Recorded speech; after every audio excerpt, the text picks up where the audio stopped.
The next sutta, 45.160. Suppose, monks, that when the river Ganges slants, slopes and inclines towards the east, a great crowd of people would come along, bringing a shovel and a basket, thinking, we will make this river Ganges slant, slope and incline towards the west.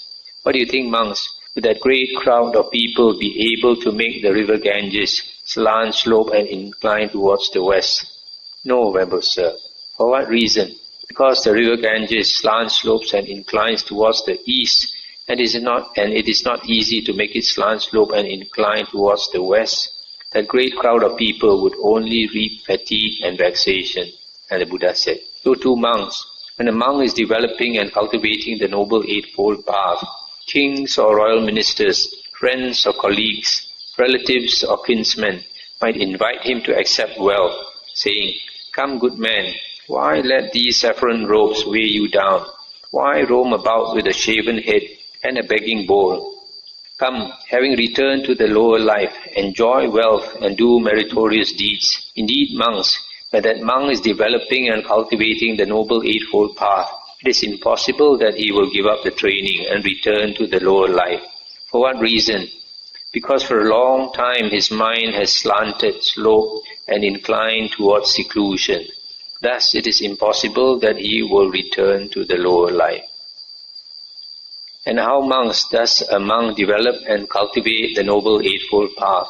Here, monks, a monk develops right view, right thoughts, right speech, etc. up to right concentration, which are based upon seclusion, dispassion and cessation, maturing in release. It is in this way, monks, that a monk develops and cultivates the Noble Eightfold Path. That's the end of the sutta. So, the Buddha says, if a monk really practices the Noble Eightfold Path, then his mind inclines towards seclusion. It can be that he might want to stay alone, or even if he stays with others, then he is aloof. He's aloof from others. He doesn't go into people's kuti and chat and all that. So, if he practices seclusion for a long time, then he wants to be alone. Then he will not want to disrobe and go back to society. When you go back to society, you have to mix with a lot of people. When you mix with a lot of people, your mind is always scattered.